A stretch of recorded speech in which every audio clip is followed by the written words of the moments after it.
Realmente presentar a Eustaquio Sánchez Salor es como presentar parte de mi vida, porque podía decirse eso de remedando a Plutarco que nuestras vidas han corrido paralelas.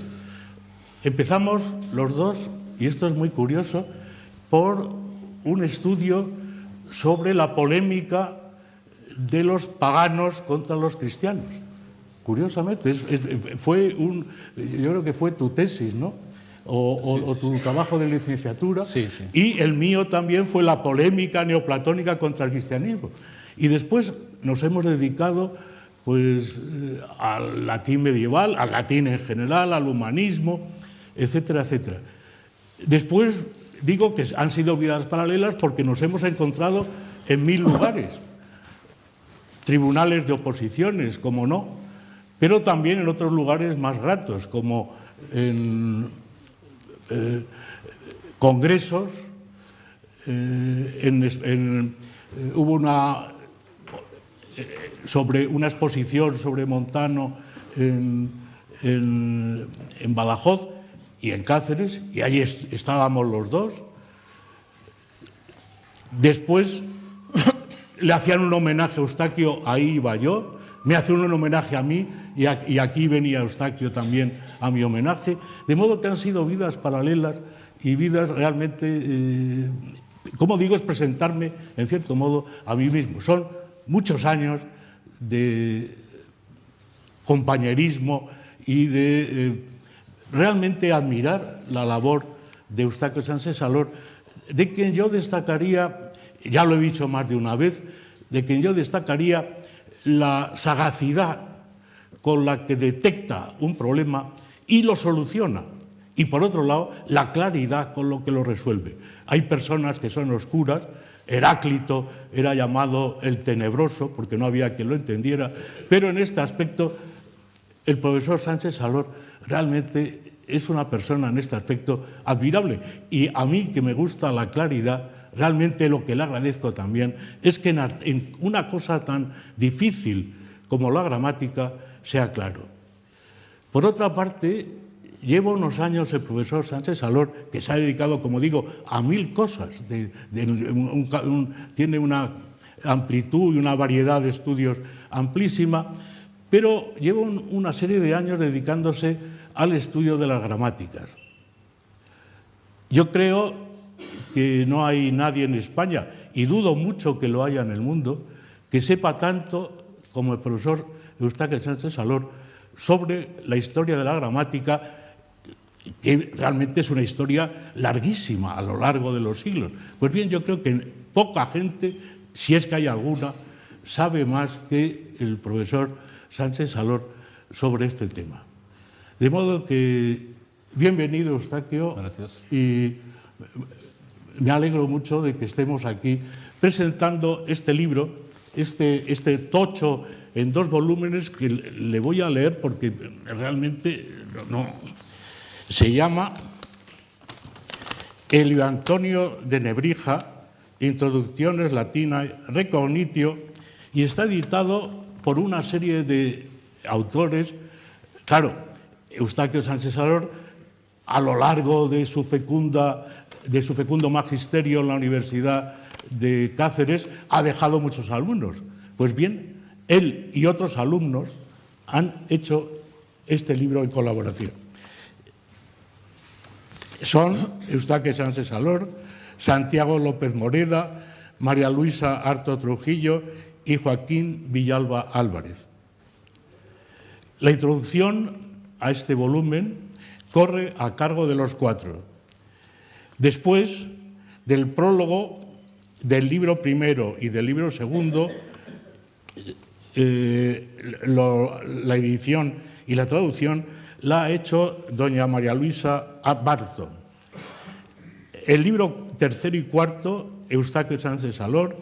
El libro quinto, Joaquín Villalba. Y después hay unos interesantes apéndices de los que se ha hecho cargo Santiago López Moreda. Es decir, que es un extraordinario trabajo de un equipo que ha trabajado realmente de una manera extraordinaria. Fíjense que son 1000, no sé si son 500 o 1.339 páginas de letra menuda. A la izquierda está el texto latino, a la derecha la traducción. Y fíjense que Antonio de Lebrija gustaba, y de esto luego hablaremos, de citar autores latinos. Pues bien, han comprobado todas y cada una de estas citas hasta saber a qué autor pertenece. Es una labor que realmente es muy ardua, pero que resulta tremendamente de agradecer. De modo que esta investigación de las fuentes realmente es extraordinaria.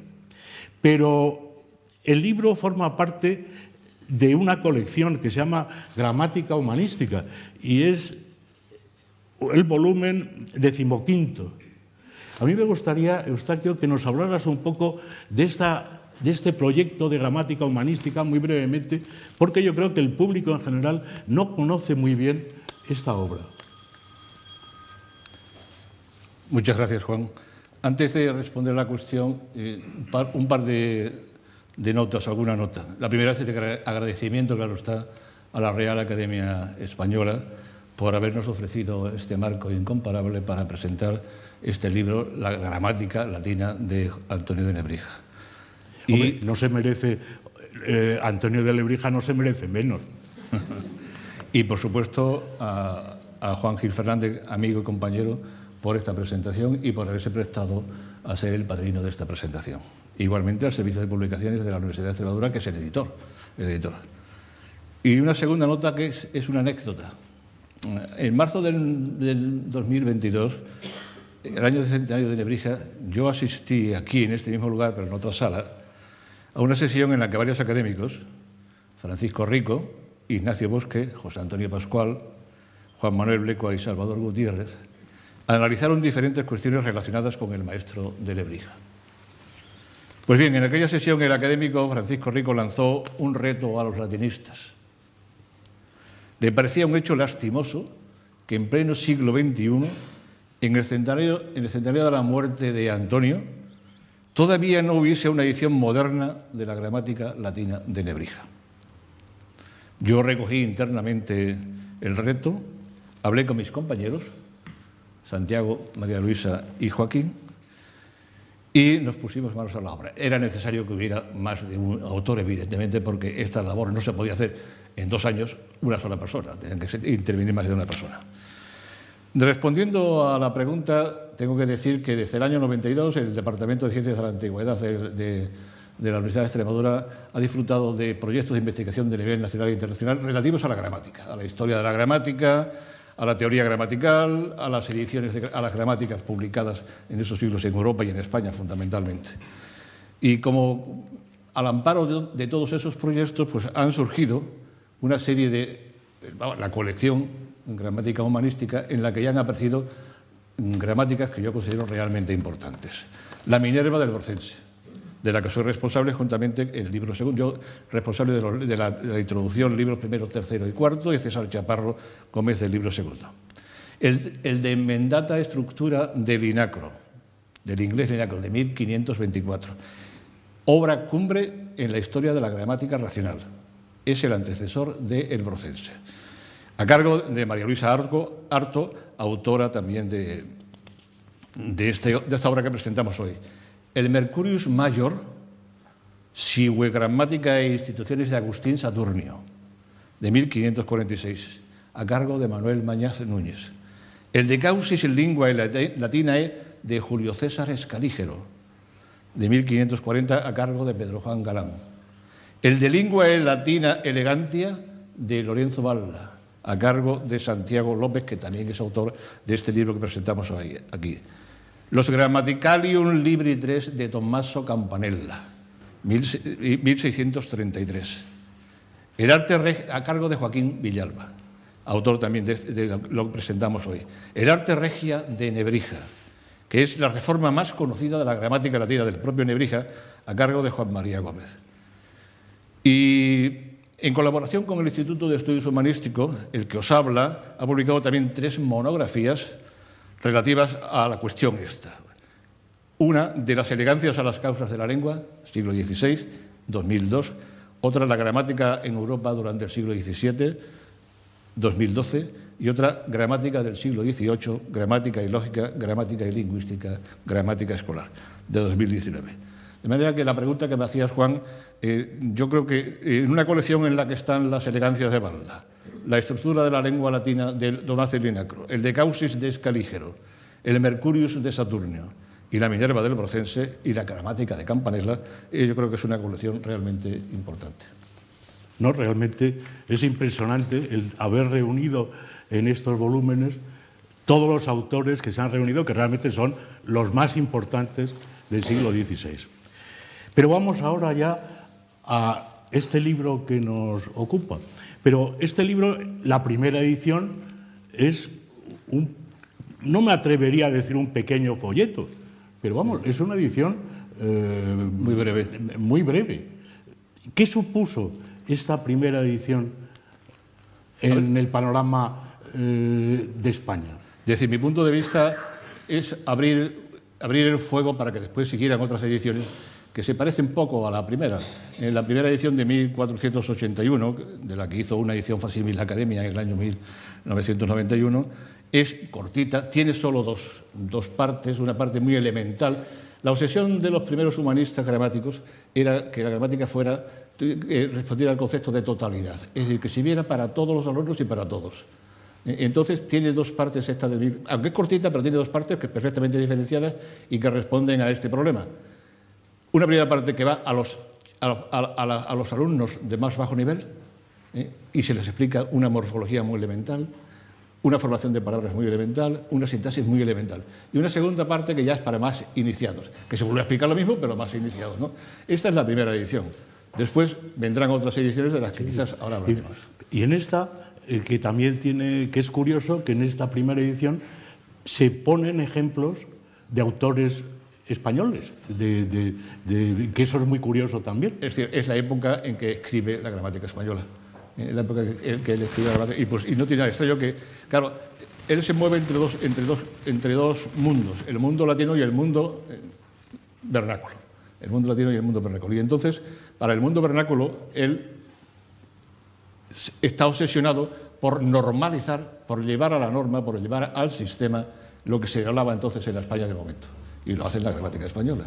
Y en el caso de la gramática latina, él está obsesionado por llevar a la norma, por llevar a la gramática, por hacer gramática el latín que se hablaba desde la época de Cicerón hasta el siglo II. El latín fundamentalmente de los clásicos. Y por otra parte, al citar a los autores castellanos, se les otorgaba un marchamo de clásicos. Sí, evidente. Es decir, se les ponía, en cierto modo, al mismo nivel que los autores latinos. Es decir, que ahora por primera vez el Marqués de Santillana o Juan de Mena se van a codear con los grandes clásicos latinos. Pero esa es la primera edición. Después viene, en 1495, una segunda edición que es totalmente...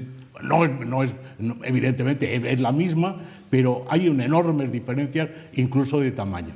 La segunda edición la de 1495 es la que él mismo llama Nova Recognitio, es decir, edición nueva, corregida y aumentada. Es la de 1400, que es la Recognitio, ¿no? Pero antes él había marcado otra segunda edición diferente de la primera, que es donde empiezan las grandes diferencias con la primera. La primera no estaba dividida en libros, la de 1461 no tenía libros, era todo de seguido, ¿no? Salvo que al final añadía dos pequeños opúsculos de los que después quizás hablemos sobre el solecismo y sobre el barbarismo.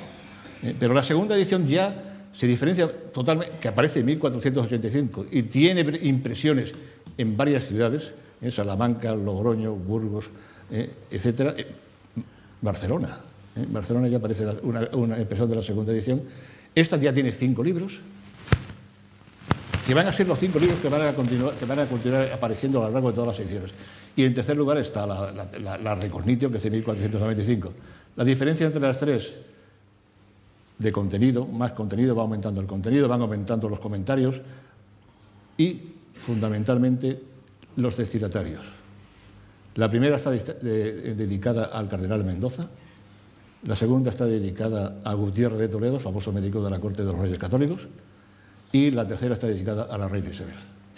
Por eso, quizás porque entre la tercera y lo que él llamaba la segunda no hay tanta diferencia. Quizás la llama tercera y Recognitio porque se la dedica a la reina Isabel, con la cual evidentemente mantenía unas relaciones científicas y culturales realmente importantes. Y luego hay una última edición en 1508 que esta sí también viene a introducir novedades importantes. Entre 1595 y 1508 se edita la Recognitio ya, que es lo que es la Recognitio, casi en los mismos términos, con pequeños añadidos, en varias ciudades, en Sevilla también, ¿no? De las que dije antes, más bien hay que añadir Sevilla y también Zaragoza. Y en 1508 se publica hay una edición en Logroño, en la cual, a la que él considera como la Nova Editio. Él la considera la Nova Editio, la de 1508 de Logroño. ¿Por qué? Yo creo que por lo siguiente. Lo dice él en esta que editamos, en la de 1523, dice, hablando de los numerales, dice Nebrija, como ya dije ampliamente en la Nova Editio. ¿Y en qué edición aparece por primera vez un opúsculo dedicado a los numerales? Logroño, 1508. Es en esa en la que aparece por primera vez un opúsculo dedicado a los numerales. Y es a ese opúsculo al que se refiere. Y dice, como dije, en la Nova Editio. Quiere decir que él considera a la edición de Logroño de 1508 y las que van a venir a continuación como una Nova Editio. ¿En qué se diferencia de las anteriores? En los opúsculos finales. En los opúsculos finales. En la edición que había anteriores a la de Logroño habían aparecido 3, 4 opúsculos finales diferentes. Pero en la de Logroño de 1508 no aparece ninguno de esos, de los 3 o 4 que habían aparecido en la de Sevilla. Aparecen 7 nuevos completamente diferentes, entre ellos cuál es el de los numerales, ¿no? Es decir, 7 opúsculos nuevos. Son estos 7 opúsculos nuevos los que le permiten a Nebrija decir que esa es la Nova Editio. Esos 7 opúsculos van a seguir apareciendo sistemáticamente en todas las ediciones a partir de 1508, 1512, 1515, 1520, 1522, 22, en todas con alguno más. Pero los 8 aparecen totalmente repetidos, por eso yo creo que él la considera como una Nova Editio, la de 1508, que parece que es la definitiva para él. ¿Cuál es el valor principal, a tu juicio, de la gramática? El valor principal, bueno, ese Nebrija contra los bárbaros, del que se ha hablado con muchísima frecuencia, realmente Nebrija lo cumple en su gramática. Renovando el latín, renovando los textos latinos en 2 o 3 sentidos. ¿Cuál es el lema de esta academia? Es limpia, fija y da esplendor. Nebrija se propone, con relación a la lengua latina, limpiar, fijar y dar esplendor. ¿Limpiar cómo? Al final de ya la edición de 1481, de la primera, por muy corta que fuera, como dije antes, añade 2 opúsculos o dos apéndices sobre el solecismo y el vernaderismo. Es decir, sobre los errores en las palabras, tanto en la escritura como en la pronunciación, y sobre los errores en la sintaxis. Errores en la sintaxis y en las palabras que hay que desterrar. Es decir, hay que limpiar la lengua latina de errores. De errores tanto en las palabras, en la pronunciación, que dice que se pronunciaba muy mal, en la España del momento, como en la sintaxis. Fija el uso latino de los autores clásicos, convirtiéndolos en norma. Él se plantea la cuestión de que qué es primero la norma, la gramática, y después el uso, o al revés, primero el uso y después la norma, la gramática. La solución es clara, la de Quintiliano. Primero es el uso y después, y del uso se saca la gramática. Entonces, ¿él qué gramática hace? Una gramática ¿sobre qué uso? Pues sobre el uso de los autores clásicos, Cicerón, Livio, Tácito, Virgilio, etc. Es de donde saca él su gramática para convertir en norma lo que aquellos autores habían utilizado. Y por último, da esplendor porque Nebrija introduce elegancias en su gramática. Las elegancias son los usos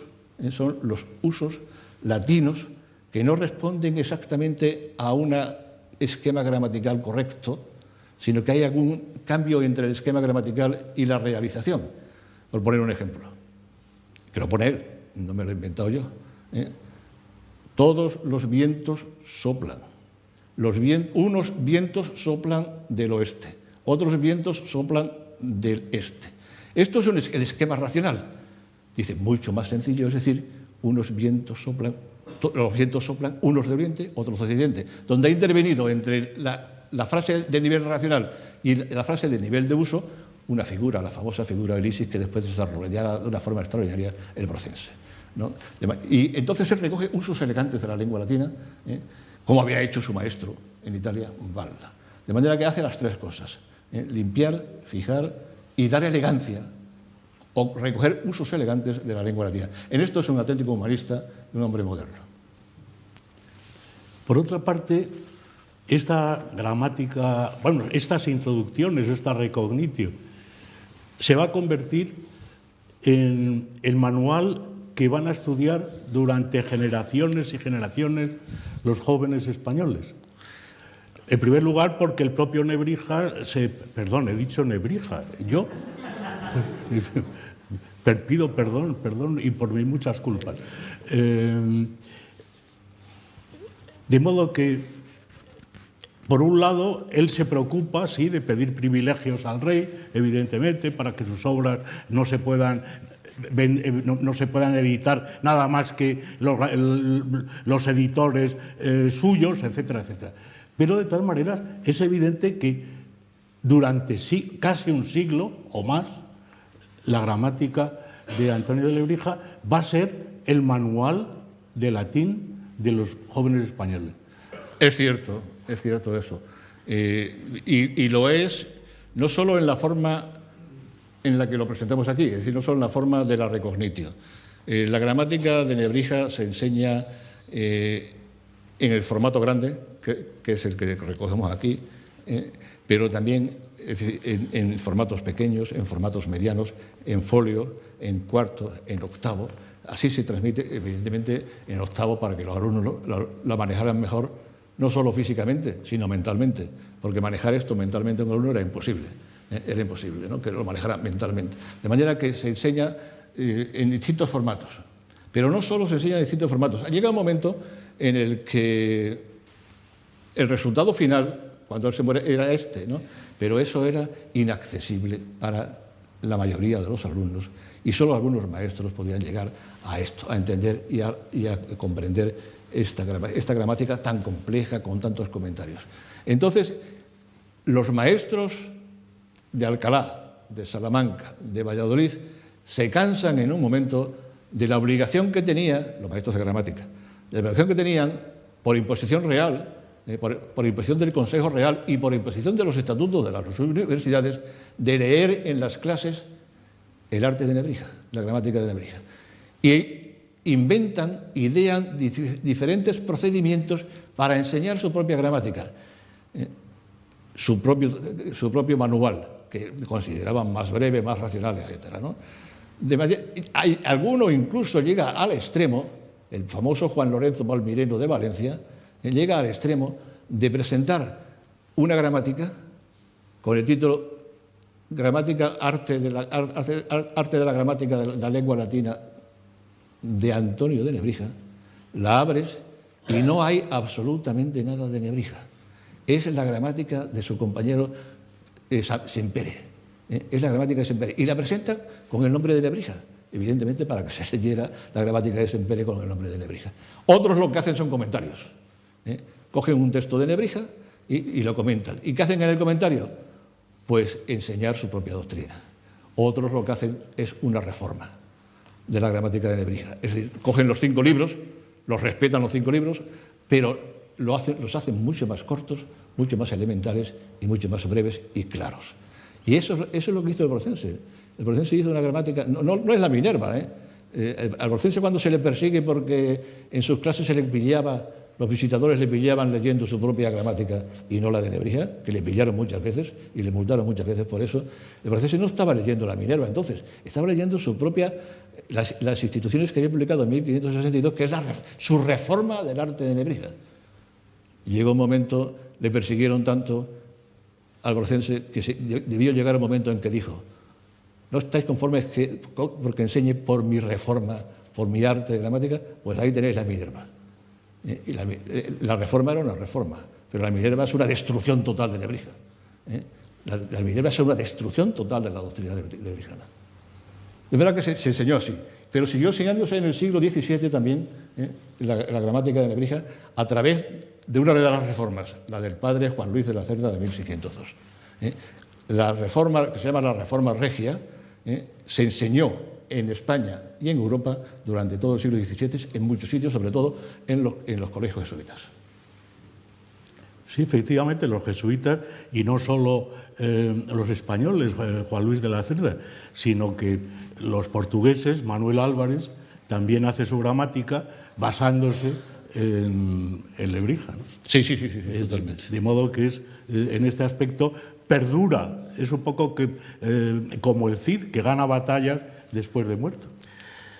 Y por último, la gramática de Lebrija se convierte en el modelo de las gramáticas para las lenguas aborígenes del Nuevo Mundo.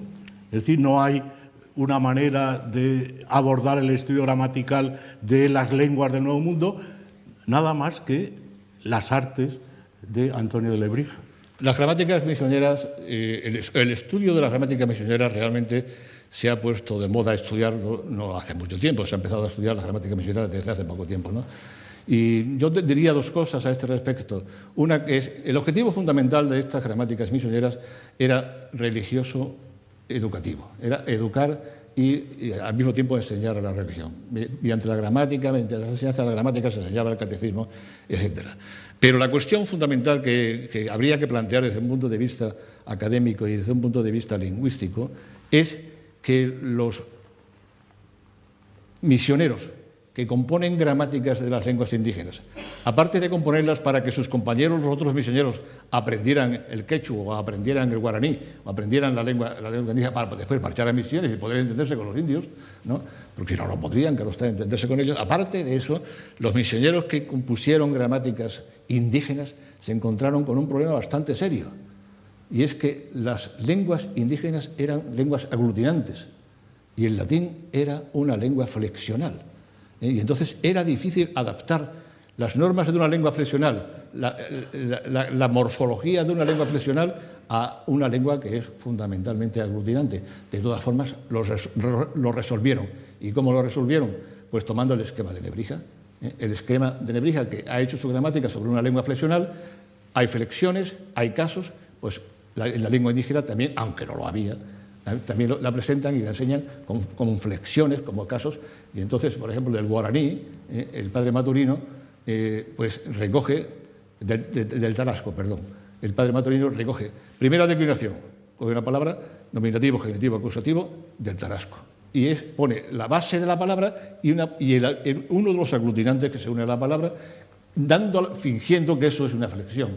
Realmente no es una flexión, pero es su obsesión por conceder y dar a la lengua aborigen el mismo esquema gramatical que tenía la gran gramática latina de Europa y sobre todo la gramática de Nebrija.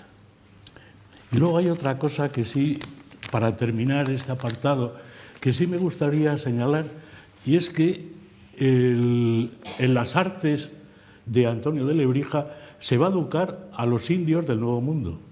Es decir, en 1513 se envía a la Española, es decir, lo que hoy es la República Dominicana, se envían 20 artes de Antonio de Lebrija. Y fíjense que es curioso que la gramática se llama arte, por el arte de Donato, tal, cuando realmente la gramática, más que un arte, es una ciencia. Sí, es cierto. Que es curioso que se llame arte cuando realmente, más que una tecne, es una episteme. Sí. Bueno, pero se envía a Nuevo Mundo 13 en 1513, 20 ejemplares de estas artes de Lebrija. ¿Para qué se envían estas artes de Lebrija? A un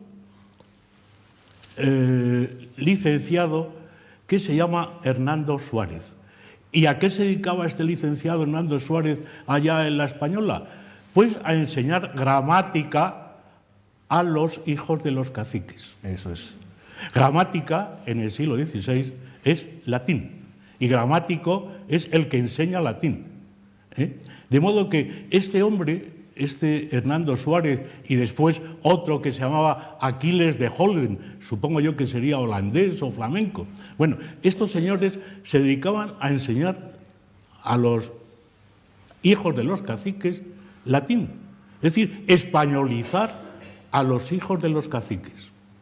Vamos, como exactamente hicieron los ingleses cuando crearon sus colleges, y hacer a los hindúes que vengan a Inglaterra a educarse en Inglaterra. Así tenemos ahora a Sunak, siendo primer ministro de Inglaterra. Bueno, pues más o menos la idea es esta: crear unos indígenas, unos caciques españolados para, evidentemente, que sirvan de contacto entre los aborígenes, entre los indígenas y los españoles.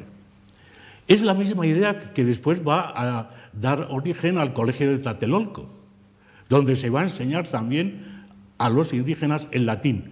Y fíjense cómo el arzobispo Zumárraga, en un momento dado, el arzobispo Zumárraga, como un buen vasco, él sabía mucho vasco, el español lo dominaba un poco a duras penas, pero no era un hombre incapaz de aprender otro idioma.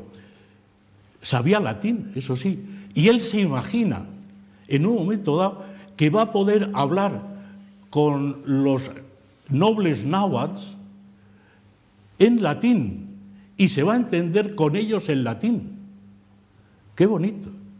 No se va a entender evidentemente en vasco, tampoco en castellano, se va a entender con ellos en latín.